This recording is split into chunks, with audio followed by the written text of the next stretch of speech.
ਇਸ ਵੇਲੇ ਸੰਗਤ ਟੀਵੀ ਤੇ reboot Punjab through value based education ਦਾ ਅੱਜ ਦਾ ਇਹ ਐਪੀਸੋਡ ਦੇਖ ਰਹੇ ਸਾਰੇ ਹੀ ਦਰਸ਼ਕਾਂ ਨੂੰ ਮੇਰੇ ਵੱਲੋਂ ਪਿਆਰ ਸਤਿਕਾਰ ਤੇ ਅਦਬ ਸਹਿਤ ਸਤਿ ਸ਼੍ਰੀ ਅਕਾਲ। ਮੈਂ ਹਾਂ ਤੁਹਾਡਾ ਆਪਣਾ ਪੇਸ਼ਕਾਰ ਬੱਬਲ ਮਟੋਰ। ਦੋਸਤੋ, ਦੁਨੀਆ ਵੇਖੀ ਫਰਕ ਵਧਾਉਂਦੀ ਤੇ ਜੋਗੀ ਦਾ ਕੰਮ ਜੋੜਨਾ ਹੈ। ਦੁਨੀਆ ਵੇਖੀ ਫਰਕ ਵਧਾਉਂਦੀ ਤੇ ਜੋਗੀ ਦਾ ਕੰਮ ਜੋੜਨਾ ਹੈ। ਜੋ ਵੀ ਪਾਈ ਖੈਰ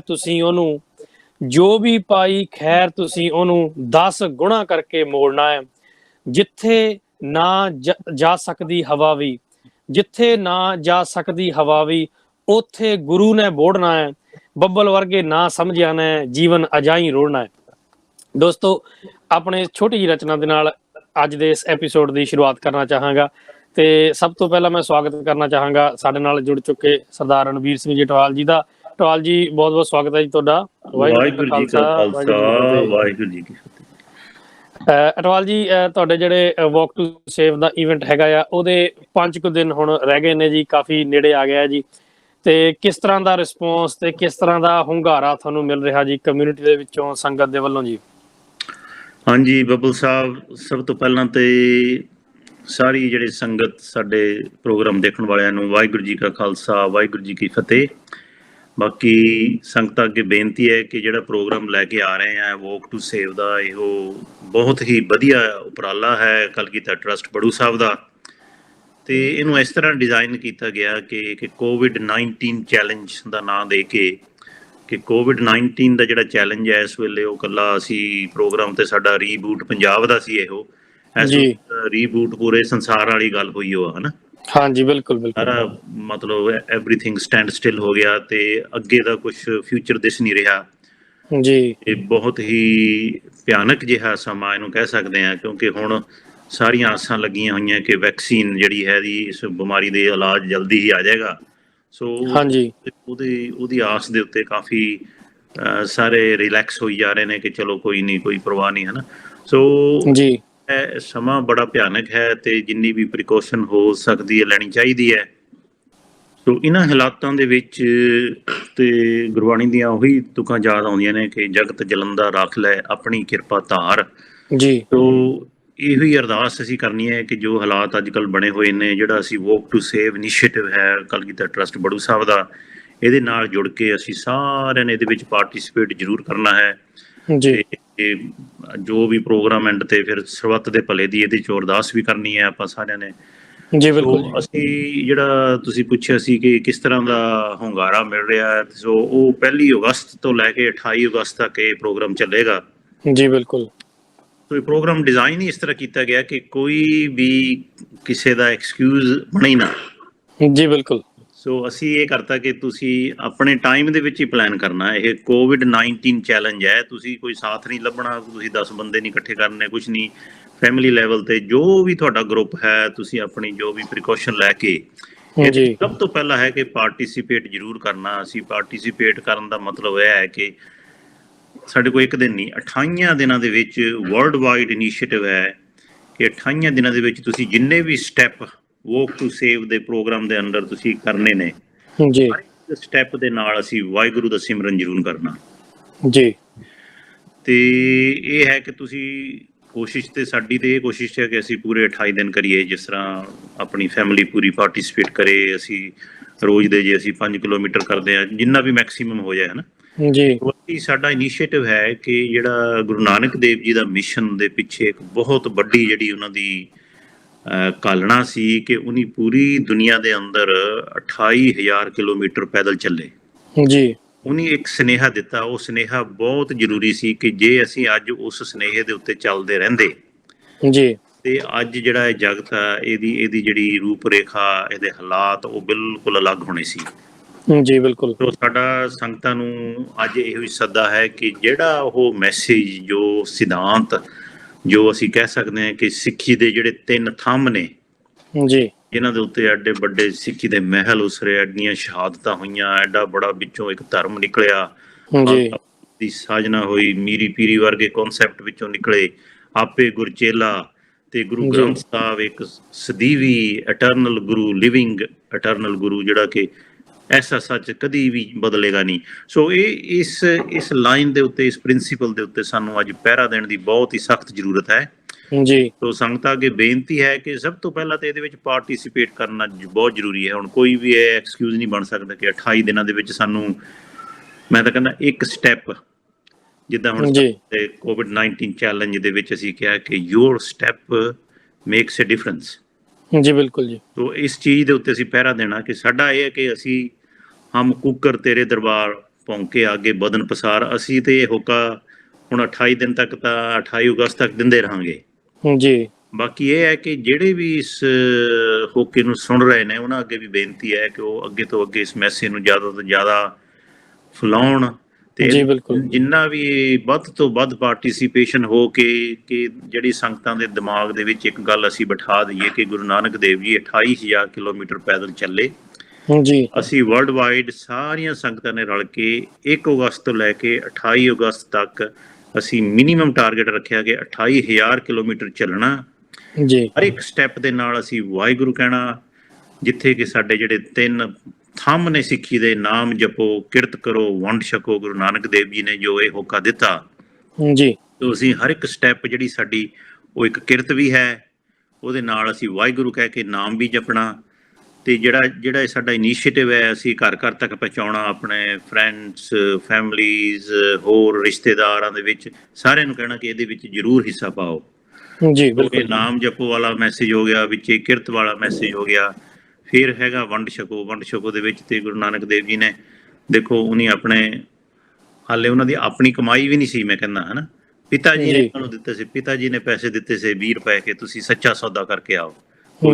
ਉਨੀ ਤਾਂ ਚਲੋ ਉਹਨਾਂ ਨੂੰ ਵਪਾਰ ਕਰਨ ਵਾਸਤੇ ਕਿਹਾ ਸੀਗਾ ਤੇ ਉਨੀ ਉਸ ਵਪਾਰ ਨੂੰ, ਸੱਚੇ ਸੌਦੇ ਨੂੰ ਜੋ ਪ੍ਰਾਇਓਰਟੀ ਦੇ ਕੇ ਉਹ 20 ਰੁਪਏ ਦਾ ਭੁੱਖੇ ਸਾਧੂਆਂ ਨੂੰ ਲੰਗਰ ਛਕਾਇਆ ਜੀ। ਉਹਨੂੰ ਇੱਕ ਸੱਚੇ ਸੌਦੇ ਦਾ ਹੋਕਾ ਦੇ ਕੇ ਵੰਡ ਛਕੋ ਵਾਲਾ ਨਾਰਾ ਲਾਇਆ ਉੱਥੇ, ਹੈ ਨਾ ਜੀ। ਬਿਲਕੁਲ ਜੀ। ਤੋ ਇਹ ਜਿਹੜੀਆਂ ਚੀਜ਼ਾਂ, ਜਿਹੜੇ ਥੰਮ ਨੇ ਸਿੱਖੀ ਦੇ, ਅਸੀਂ ਇਹ ਥੰਮਾਂ ਨੂੰ ਆਪਣੇ ਮਨ ਦੇ ਵਿੱਚ ਵਸਾ ਲਾਂਗੇ ਤੇ ਇੱਕ ਅਡੋਲ ਅਵਸਥਾ ਤੇ ਸਹਿਜ ਅਵਸਥਾ ਦੇ ਵਿੱਚ ਕੋਈ ਵੀ ਚੈਲੰਜ ਹੋਵੇ, ਕੋਵਿਡ-19 ਚੈਲੰਜ ਹੋਵੇ, ਹੋਰ ਸਿੱਖੀ ਤੇ ਚੈਲੰਜਸ ਦੇ ਵਿੱਚੋਂ ਨਿਕਲਦੇ ਆਏ ਨੇ। ਅੱਜ ਤਾਂ ਬਹੁਤ ਸਾਨੂੰ ਬਹੁਤ ਤਰ੍ਹਾਂ ਦੀਆਂ ਸ਼ਹਾਦਤਾਂ ਦੇਣੀਆਂ ਪਈਆਂ ਇਸ ਚੈਲੰਜ, ਕਈ ਚੈਲੰਜ ਅਸੀਂ ਕਬੂਲ ਕੀਤੇ ਤੇ ਇਹ ਜਿਹੜਾ ਕੋਵਿਡ-19 ਚੈਲੰਜ ਹੈ ਇਹਦੇ ਵਿੱਚ ਵੀ ਇਹੋ ਸਾਡਾ ਵਰਲਡ ਵਾਈਡ ਇਨੀਸ਼ੀਏਟਿਵ ਹੈ ਕਿ ਮੈਂ ਬਰੀਫਲੀ ਤੁਹਾਨੂੰ ਸਟੈਪ ਵੀ ਦੱਸ ਦਿੰਦਾ ਕਿ ਸਟੈਪ 1 ਸਭ ਤੋਂ ਪਹਿਲਾਂ ਹੈ ਕਿ ਆਪਣਾ ਮਾਈਂਡ ਬਣਾਓ ਕਿ ਇਹ ਜਿਹੜਾ ਵੋਕ ਟੂ ਸੇਵ ਹੈ ਅਸੀਂ ਕਰਨਾ। ਅਸੀਂ ਸੇਵ ਕਿਹਨੂੰ ਕਰਨਾ? ਵੋਕ ਟੂ ਸੇਵ ਜਗਤ ਜਲੰਦਾ ਰੱਖ ਲੈ, ਦੁਨੀਆ ਨੂੰ ਬਚਾਉਣ ਵਾਸਤੇ ਅਸੀਂ ਇੱਕ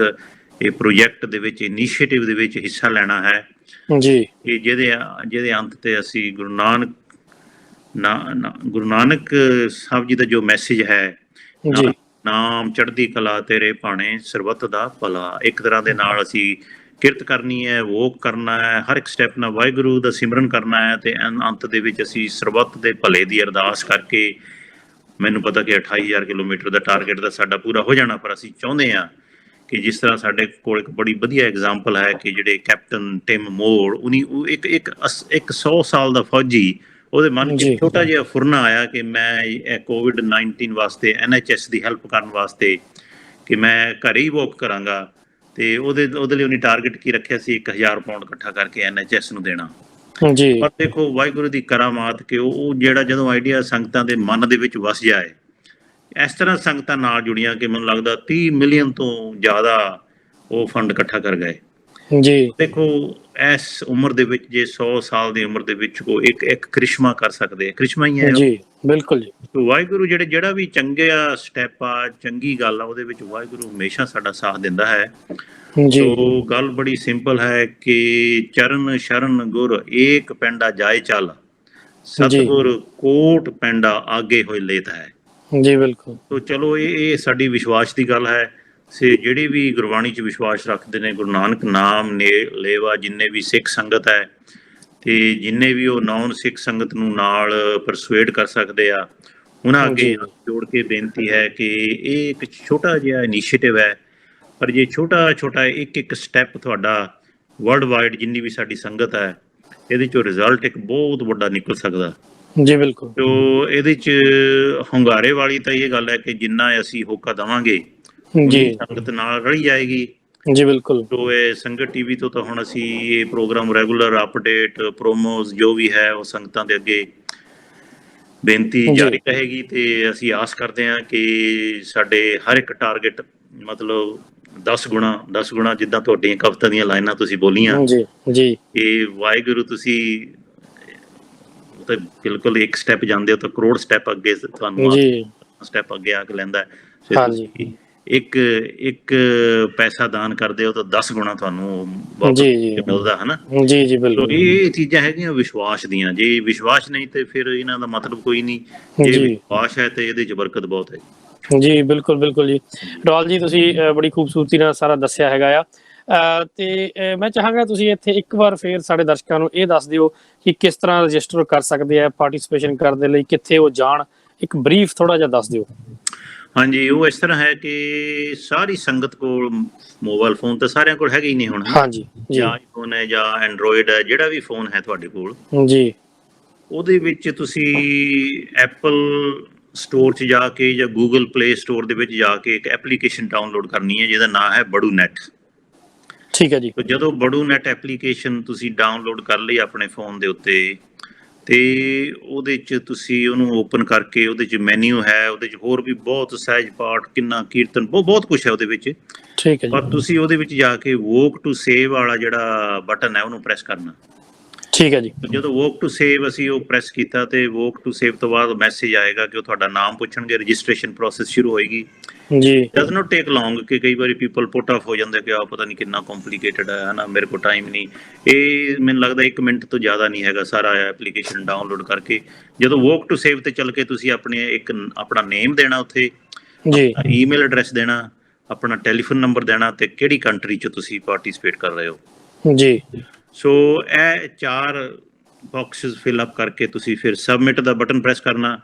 ਜਦੋਂ ਹੀ ਜੀ ਸਬਮਿਟ ਤੁਸੀਂ ਪ੍ਰੈਸ ਕੀਤਾ ਤੇ ਉਹ ਤੁਹਾਡਾ ਜਿਹੜਾ ਹੈ, ਇਹ ਸਮਝ ਲਓ ਕਿ ਉਹ ਤੁਹਾਡੇ ਸਟੈਪਸ ਜਿਹੜੇ ਉਹ ਉਹਦਾ ਕਾਊਂਟ ਆ ਜਾਣਾ, ਸਕਰੀਨ ਆ ਜਾਣੀ ਹੈ ਕਿ ਤੁਸੀਂ ਅੱਜ ਕਿੰਨੇ ਸਟੈਪ ਕੀਤੇ, ਕਿੰਨਾ ਕਿਲੋਮੀਟਰ ਕੀਤੇ। ਜੀ ਜੀ ਜੀ ਨਹੀਂ ਠੀਕ ਹੈ ਜੀ। ਉਹ ਫਿਰ ਜਦੋਂ ਸਟੈਪ ਵਾਲੀ ਸਕਰੀਨ ਤੇ ਜਾਂਦੇ ਹੋ ਨਾ, ਉਹਦੇ ਉੱਤੇ ਤੁਹਾਡੇ 2 ਆਈਕਨ ਤੁਹਾਨੂੰ ਮਿਲਣਗੇ ਕਿ ਤੁਸੀਂ ਇਸ ਪ੍ਰੋਗਰਾਮ ਨੂੰ ਸ਼ੇਅਰ ਕਰੋ, ਜੀ ਤੇ ਇੱਕ ਬਟਨ ਹੋਰ ਨਾਲ ਹੈ ਕਿ ਤੁਸੀਂ ਡੋਨੇਟ ਕਰੋ।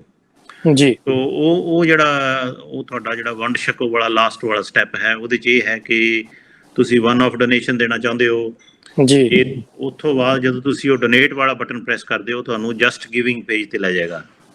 ਜੀ ਸੋ ਜਸਟ ਗਿਵਿੰਗ ਪੇਜ ਤੇ ਜਾ ਕੇ ਤੁਸੀਂ ਜਾਂ ਤਾਂ ਆਪਣਾ ਚੈਲੰਜ ਸੈੱਟ ਕਰ ਸਕਦੇ ਹੋ, ਆਪਣੀ ਸਟੋਰੀ ਲਿਖ ਸਕਦੇ ਹੋ, ਆਪਣਾ ਟਾਰਗੇਟ ਉੱਥੇ ਸੈੱਟ ਕਰ ਸਕਦੇ ਹੋ, ਤੇ ਤੁਸੀਂ ਆਪਣੇ ਲੈਵਲ ਦੇ ਉੱਤੇ ਜਿਹੜੀ ਹੈ ਕਿ ਸਪਾਂਸਰਸ਼ਿਪ, ਜੇ ਮੈਂ ਕਹਾਂ ਕਿ ਮੈਂ 100 ਕਿਲੋਮੀਟਰ ਕਰਨਾ ਹੈ ਨਾ, ਸੋ ਮੈਂ ਆਪਣੇ ਫਰੈਂਡਸ਼ਿਪ ਸਰਕਲ ਜੋ ਵੀ ਜਾਣਦੇ ਕੰਟੈਕਟਸ, ਉਹਨਾਂ ਤੋਂ ਸਪਾਂਸਰਸ਼ਿਪ ਮੰਗ ਸਕਦਾ ਕਿ ਤੁਸੀਂ ਜਾਂ ਤੇ 1 ਆਫ ਡੋਨੇਸ਼ਨ ਕਰੋ, ਜਾਂ ਮੈਨੂੰ ਸਪਾਂਸਰ ਕਰ ਦਿਓ, ਜਾਂ ਫਿਰ ਵੀ ਇਹ ਫੰਡ ਰੇਜ਼ਰ ਕਿ ਤੁਸੀਂ ਆਪ ਸੰਗਤਾਂ ਨੂੰ ਕਹਾਂ ਕਿ ਕਿਉਂਕਿ ਹਰ ਇੱਕ ਦਾ ਕੰਟੈਕਟ ਸਰਕਲ ਡਿਫਰੈਂਟ ਹੁੰਦਾ।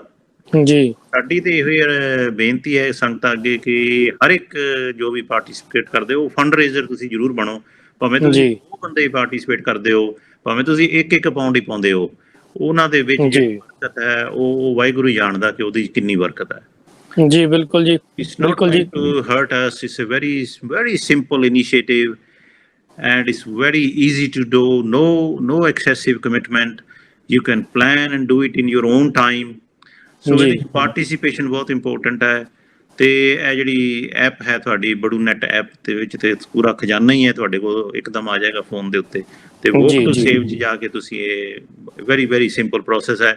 ਫਿਰ ਵੀ ਜੇ ਤੁਹਾਨੂੰ ਕੋਈ ਕਿਤੇ ਵੀ ਸਟਕ ਹੋ ਜਾਂਦੇ ਆ, ਕੋਈ ਪ੍ਰੋਬਲਮ ਆਉਂਦੀ ਹੈ, ਤੇ ਜਿਹੜੇ ਵੀ ਸਾਡੇ ਟੈਲੀਫੋਨ ਨੰਬਰ ਅਸੀਂ ਰੀਬੂਟ ਪੰਜਾਬ ਦੇ ਪ੍ਰੋਗਰਾਮ ਦੇ ਵਿੱਚ ਆਪਣਾ ਡੋਨੇਸ਼ਨ ਦੇ ਜਿਹੜਾ ਨੰਬਰ ਤੁਹਾਨੂੰ, ਉਹ ਕੋਈ ਵੀ ਨੰਬਰ ਕਾਲ ਕਰਕੇ ਤੁਸੀਂ ਉੱਤੇ ਫਰਦਰ ਅਸਿਸਟੈਂਸ ਤੁਹਾਨੂੰ ਪ੍ਰੋਵਾਈਡ ਕਰਾਂਗੇ। ਜੀ ਬਿਲਕੁਲ ਜੀ।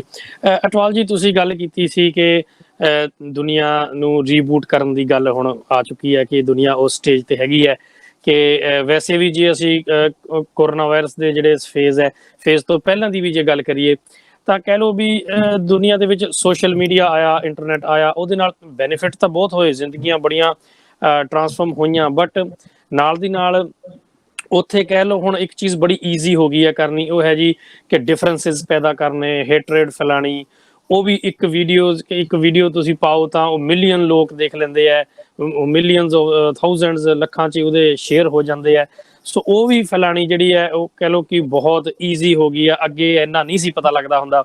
ਸੋ ਉਹ ਤੁਸੀਂ ਜਿਹੜੀ ਗੱਲ ਕੀਤੀ ਹੈ ਉਹਦੇ 'ਚ ਜਿਹੜੇ ਸੋਸ਼ਲ ਇਵੈਂਟਸ ਨੇ, ਜਿਸ ਤਰ੍ਹਾਂ ਤੁਸੀਂ ਹੁਣ ਵੋਕ ਟੂ ਸੇਵ ਲੈ ਕੇ ਆ ਰਹੇ ਹੋ, ਮੈਂ ਸੋਚ ਰਿਹਾ ਸੀ ਕੱਲ ਕਿ ਜਿਹੜੇ ਇਸ ਤਰ੍ਹਾਂ ਦੇ ਸੋਸ਼ਲ ਇਵੈਂਟ ਚਾਹੇ ਕੋਈ ਵੀ ਕਰੇ, ਚਾਹੇ ਕੋਈ ਵੀ ਚੈਰਿਟੀ ਕਰੇ, ਤਾਂ ਮੈਨੂੰ ਲੱਗਦਾ ਇਹ ਬੜੇ ਕਾਰਗਰ ਸਿੱਧ ਹੋ ਸਕਦੇ ਆ। ਜਿਹੜੇ ਡਿਫਰੈਂਸਿਸ ਸੋਸ਼ਲ ਮੀਡੀਆ ਜਾਂ ਕਿਸੇ ਵੀ ਤਰ੍ਹਾਂ ਫੈਲਦੇ ਨੇ, ਡਿਫਰੈਂਸਿਸ ਬਣ ਜਾਂਦੇ ਨੇ, ਇੱਕ ਗੈਪ ਬਣ ਜਾਂਦਾ ਹੈਗਾ ਆ।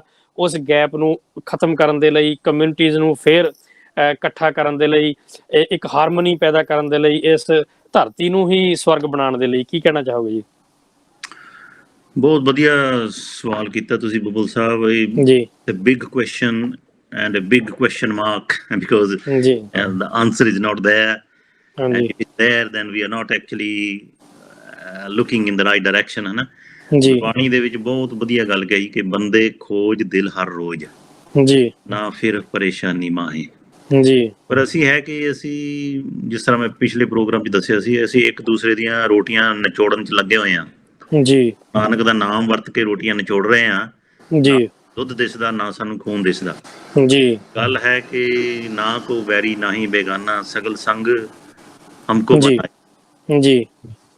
ਹਮ ਨਹੀਂ ਚੰਗੇ ਬੁਰਾ ਨਹੀਂ ਕੋਈ ਜੀ। ਦੇਖੋ ਗੁਰਬਾਣੀ ਇਸ ਦਾ ਹਰ ਇੱਕ ਜਿਹੜਾ ਗੁਰਬਾਣੀ ਦਾ ਸੰਕੇਤ ਹੈ, ਜੋ ਲੈਸਨ ਹੈ ਜੀ, ਜੋ ਵੀ ਵਿਚਾਰ ਹੈ, ਉਹ ਹੈਗਾ ਕਿ ਮਨ ਜੀਤੇ ਜਗ ਜੀਤ ਜੀ। ਜੇ ਤੁਸੀਂ ਜੱਗ ਨੂੰ ਜਿੱਤਣਾ ਨਾ, ਪਹਿਲੇ ਆਪਣੇ ਮਨ ਨੂੰ ਜਿੱਤ ਲਓ ਜੀ। ਬਿਲਕੁਲ ਜੀ। ਗੱਲ ਉੱਥੇ ਆ ਜਾਂਦੀ ਹੈ ਕਿ ਬੰਦੇ ਖੋਜ ਦਿਲ ਹਰ ਰੋਜ਼, ਨਾ ਫਿਰ ਪਰੇਸ਼ਾਨੀ ਮਾਹੇ ਜੀ। ਸੋ ਇਹ ਸੈਲਫ ਐਨਾਲਿਸਿਸ ਦਾ ਜਿਹੜਾ ਸੈਲਫ ਐਨਾਲਿਸਿਸ ਦਾ ਪੁਆਇੰਟ ਆ। ਜੇ ਅੱਜ ਸਾਡਾ ਯੂਥ ਜਿੰਨਾ ਉਹ ਸੋਸ਼ਲ ਮੀਡੀਆ ਤੇ ਐਕਟਿਵ ਨੇ ਜੀ, ਕਿ ਅੱਜ ਤੁਹਾਡੀ ਸਵੇਰ ਦੀ ਸਟੋਰੀ ਸ਼ਾਮ ਤੱਕ ਪੂਰੀ ਦੁਨੀਆ 'ਚ ਫੈਲ ਜਾਂਦੀ ਹੈ ਜੀ। ਬਿਲਕੁਲ ਜੀ। ਕੋਈ ਇੱਕ ਵਧੀਆ ਜਾਂ ਕੋਈ, ਕਈ ਵਾਰੀ ਮੈਂ ਦੇਖਿਆ ਜੋ ਤੁਹਾਡੇ ਟੇਸਟ ਦੇ ਹਿਸਾਬ ਨਾਲ ਸਵੇਰ ਨੂੰ ਕੋਈ ਸੌਂਗ ਨਿਕਲਦਾ ਤੇ ਸ਼ਾਮ ਨੂੰ ਉਹਨੂੰ ਦੇਖੋ ਮਿਲੀਅਨ ਵਿਊਜ਼ ਜੀ ਜੀ ਜੀ। ਇਹ ਇੱਥੇ ਹੈ ਕਿ ਸਾਡੀ ਜਿਹੜੀ ਅਸੀਂ ਇੱਕ ਡਾਇਰੈਕਸ਼ਨ ਲੈਸ ਹੋ ਗਏ ਹਾਂ, ਅਸੀਂ ਫੋਕਸ ਲੈਸ ਹੋ ਗਏ ਹਾਂ। ਗੁਰੂ ਨਾਨਕ ਦੇਵ ਜੀ ਨੇ ਬਹੁਤ ਵਧੀਆ ਜੋ ਵਿਚਾਰ ਦਿੱਤਾ ਸੀ ਕਿ ਸ਼ਬਦ ਗੁਰੂ ਸੁਰਤ ਧੁਨ ਚੇਲਾ ਜੀ।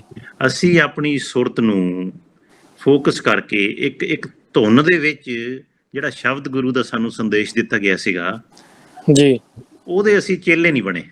ਅਸੀਂ ਸ਼ਬਦ ਗੁਰੂ ਦੇ ਚੇਲੇ ਨਹੀਂ ਬਣੇ, ਕਿਉਂਕਿ ਜਿਹੜਾ ਸ਼ਬਦ ਗੁਰੂ ਦੇ ਚੇਲੇ ਬਣਨ ਵਾਸਤੇ ਤੁਹਾਨੂੰ ਬਹੁਤ ਐਜੂਕੇਸ਼ਨ ਦੀ ਲੋੜ ਹੈ। ਐਜੂਕੇਸ਼ਨ ਨੂੰ ਅਸੀਂ ਇਗਨੋਰ ਕੀਤਾ ਜੀ। ਇਸੇ ਕਰਕੇ ਇਹ ਇਨੀਸ਼ੀਏਟਿਵ ਕਲਗੀਧਰ ਟਰੱਸਟ ਦਾ ਇਨੀਸ਼ੀਏਟਿਵ ਹੈ ਕਿ ਉਹਨਾਂ ਦਾ ਜਿਹੜਾ ਮੇਨ ਫੋਕਸ ਹੈਗਾ ਐਜੂਕੇਸ਼ਨ ਜੀ। ਐਜੂਕੇਸ਼ਨ ਕਿਹੜੀ? ਗੁਰੂ ਗ੍ਰੰਥ ਸਾਹਿਬ ਦੀ ਐਜੂਕੇਸ਼ਨ, ਸਿੱਖ ਗੁਰੂਆਂ ਦੀ, ਸਿੱਖ ਧਰਮ ਦੀ, ਸਿੱਖ ਹਿਸਟਰੀ ਦੀ, ਸਰਬੱਤ ਦੇ ਭਲੇ ਦੀ ਐਜੂਕੇਸ਼ਨ।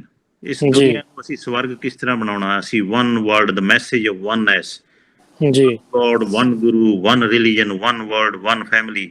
ਸੋ ਇਹ message of oneness Guru Nanak Dev ji ਨੇ ਕਿਹਾ, ਨਾ ਕੋ ਹਿੰਦੂ ਨਾ ਮੁਸਲਮਾਨ।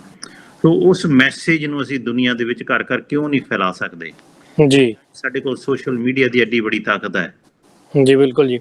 ਉਹ ਇਸ ਤਰ੍ਹਾਂ ਕਿ ਸਾਡੇ ਟੇਸਟ ਚੇਂਜ ਹੋ ਗਏ ਆ। ਸਾਡੇ ਡਰਾਈਵਰਸ ਜਿਹੜੇ ਸਾਨੂੰ ਡਰਾਈਵ ਕਰਦੇ ਨੇ, ਜਿਹੜੇ ਸਾਡੀ ਇੰਟਲੈਕਚੁਅਲ ਐਫਰਟ ਆ ਜਾਂ ਸਾਡੀ ਫਿਜ਼ੀਕਲ ਐਫਰਟ ਆ, ਤੇ ਹਰ ਇੱਕ ਐਫਰਟ ਨੂੰ, ਹਰ ਇੱਕ ਤੁਹਾਡੇ ਅੰਦਰ ਇੱਕ ਡਰਾਈਵਰ ਹੁੰਦਾ ਜੀ।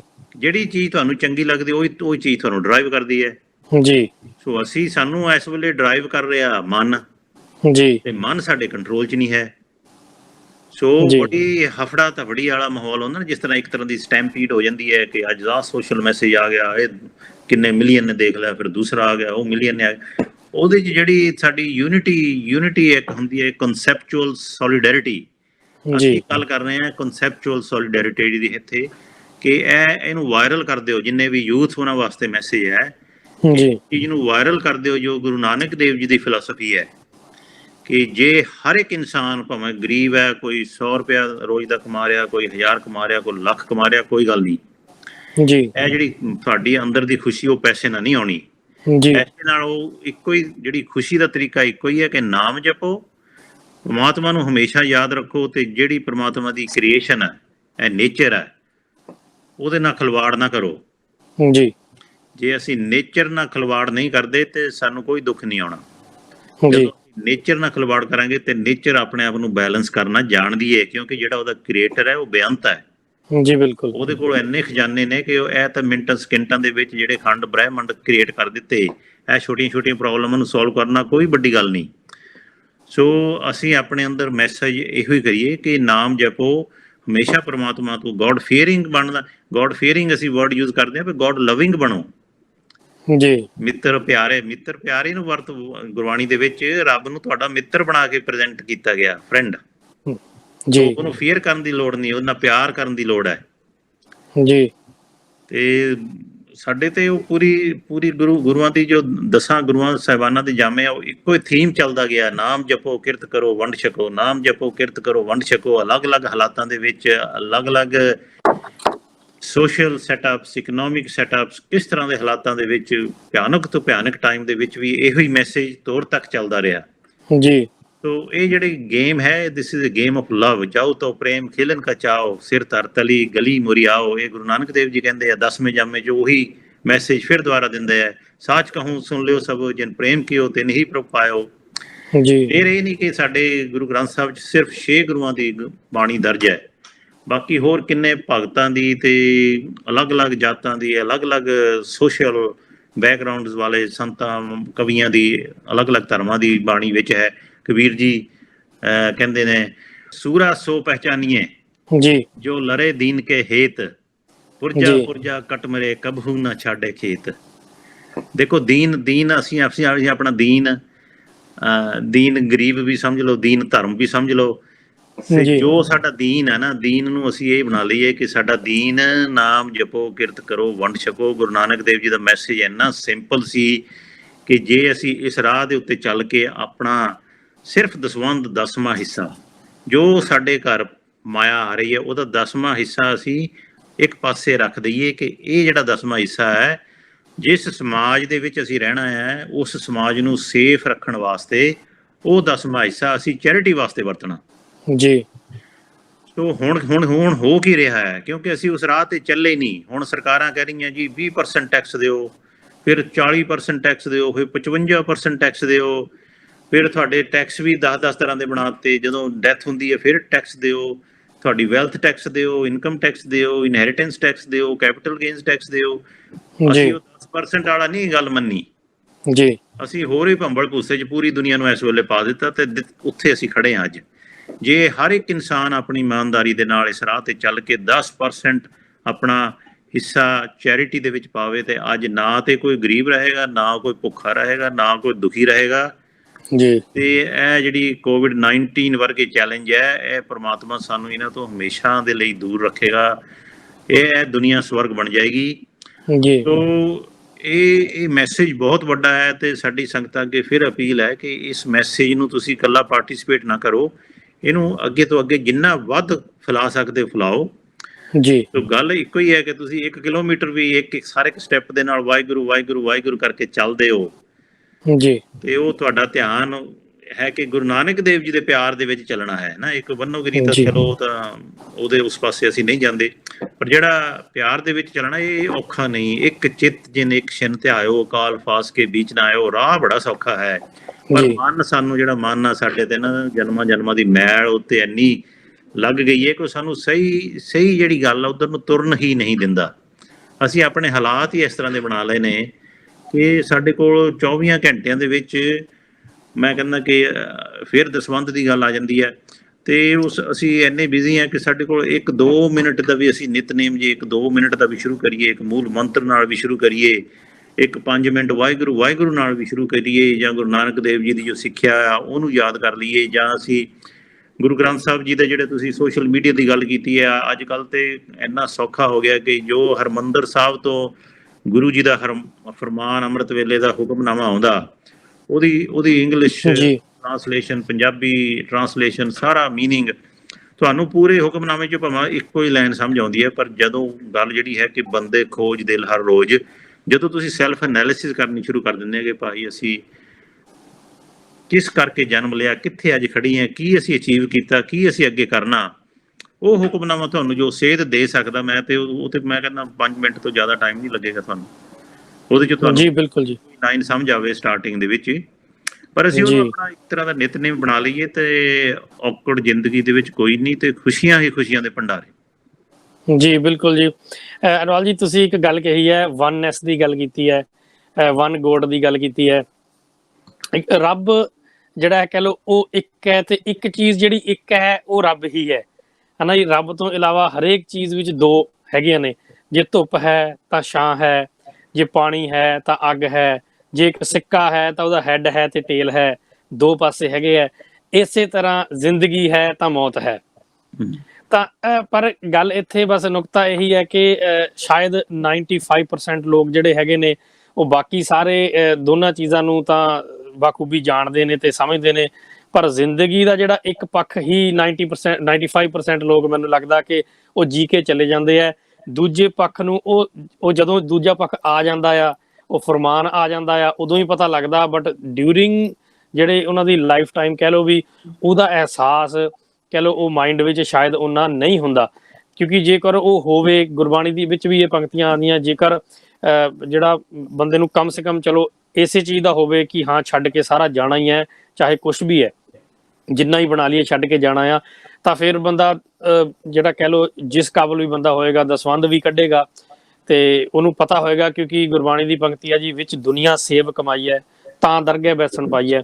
ਤਾਂ ਉਹ ਫਿਰ ਹੁਣ ਉਹ ਜ਼ਿੰਦਗੀ ਦਾ ਜਿਹੜਾ ਦੂਜਾ ਪਹਿਲੂ ਹੈ, ਡੈਥ ਹੈ, ਉਹ ਤੋਂ ਅਗਲੀ ਗੱਲ ਦੀ ਜਿਹੜੀ ਗੱਲ ਹੈਗੀ ਹੈ, ਉਹੀ ਚੀਜ਼ ਮੈਂ ਰਚਨਾ 'ਚ ਪਾੜੀ ਚਾਹਿਆ ਸੀਗਾ ਕਿ ਵੀ ਜਿੱਥੇ ਹਵਾ ਵੀ ਨਹੀਂ ਜਾਂਦੀ ਉੱਥੇ ਗੁਰੂ ਬੋੜਦਾ ਹੈ। ਕਿਉਂਕਿ ਹਵਾ ਤਾਂ ਐਟਮੋਸਫੇਅਰ ਤਾਂ ਇੱਕ ਲੈਵਲ ਤੱਕ ਹੀ ਹੈ ਨਾ, ਕਿੰਨੇ ਕਿਲੋਮੀਟਰ ਤੋਂ ਬਾਅਦ ਤਾਂ ਉੱਥੇ ਫਿਰ ਤੁਹਾਡਾ ਐਟਮੋਸਫੇਅਰ ਹੀ ਚੇਂਜ ਹੋ ਜਾਂਦਾ। ਜਿੱਥੇ ਸੈਟੇਲਾਈਟਸ ਨੇ ਜਾਂ ਹੋਰ ਉਸ ਤੋਂ ਅੱਗੇ ਚੱਲ ਜਾਈਏ ਤਾਂ ਉੱਥੇ ਤਾਂ ਫਿਰ ਹਵਾ ਨਹੀਂ ਹੈ, ਆਕਸੀਜਨ ਵੀ ਨਹੀਂ ਹੋ ਸਕਦੀ।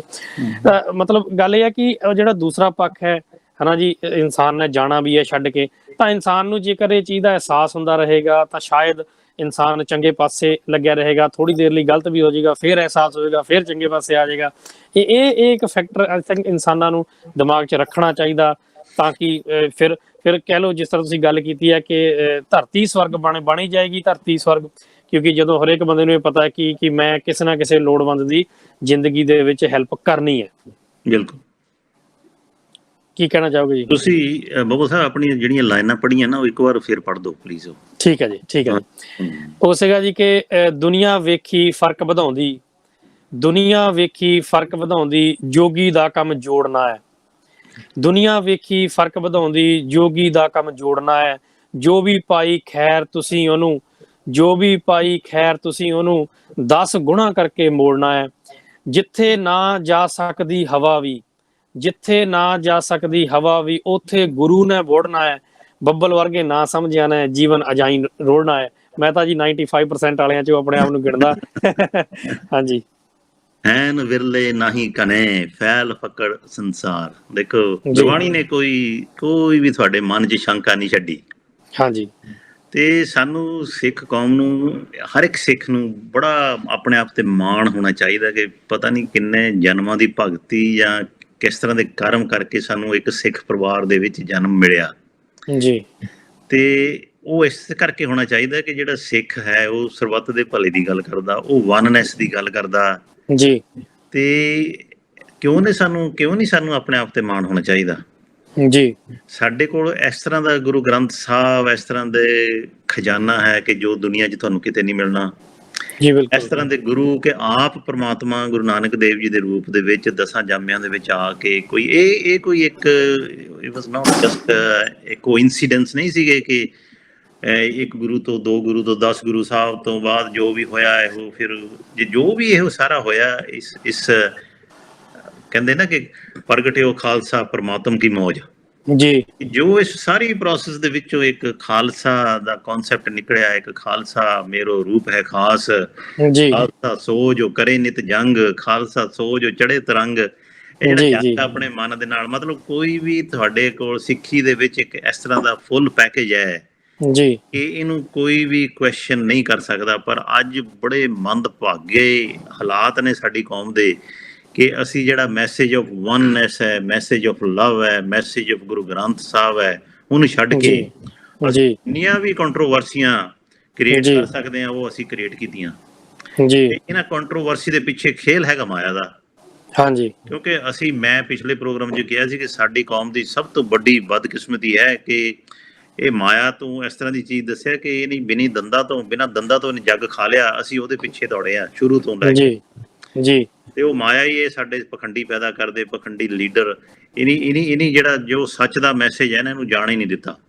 ਜੀ ਵਨਨੈਸ ਦੀ ਗੱਲ ਕੀਤੀ ਸੀ, ਵਨਨੈਸ ਤੇ ਬਿਲਕੁਲ ਜਿਹੜੇ ਗੁਰੂ ਗ੍ਰੰਥ ਸਾਹਿਬ ਦਾ ਮੈਸੇਜ ਹੀ ਸ਼ੁਰੂ ਇੱਕ ਤੋਂ ਹੁੰਦਾ। ਜੀ ਬਿਲਕੁਲ ਜੀ।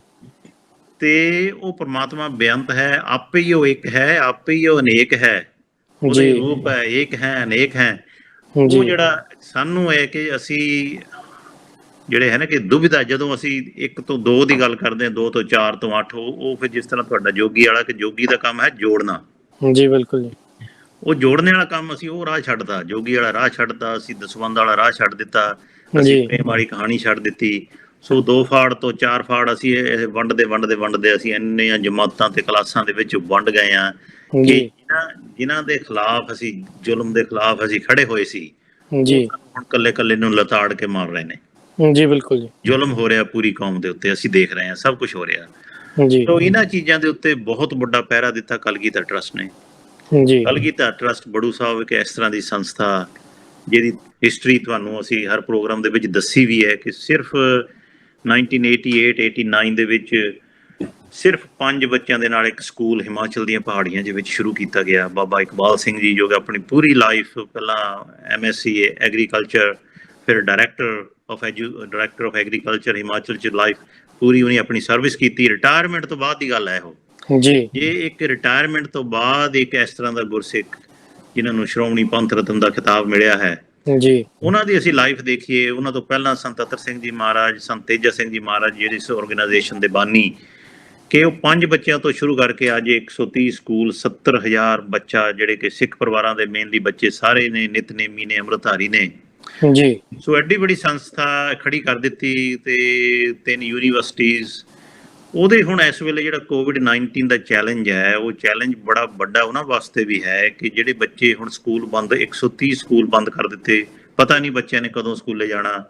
ਉਹ ਟੀਚਰਾਂ ਦਾ ਪੂਰਾ ਜ਼ੋਰ ਲੱਗਾ ਹੈ ਕਿ ਆਨਲਾਈਨ ਉਹਨਾਂ ਨੂੰ ਇਨ ਟੱਚ ਰਹੀਏ, ਉਹਨਾਂ ਦੇ ਫੈਮਿਲੀਜ਼ ਦੇ ਨਾਲ ਇਨ ਟੱਚ ਰਹੀਏ, ਉਹਨਾਂ ਦੀ ਐਜੂਕੇਸ਼ਨ ਤੇ ਕੋਈ ਫਰਕ ਨਾ ਪਵੇ, ਉਹਨਾਂ ਦੇ ਲੈਸਨ, ਉਹਨਾਂ ਦੇ ਐਗਜ਼ਾਮ ਐਜ਼ ਇਟ ਚੱਲ ਰਹੇ ਨੇ।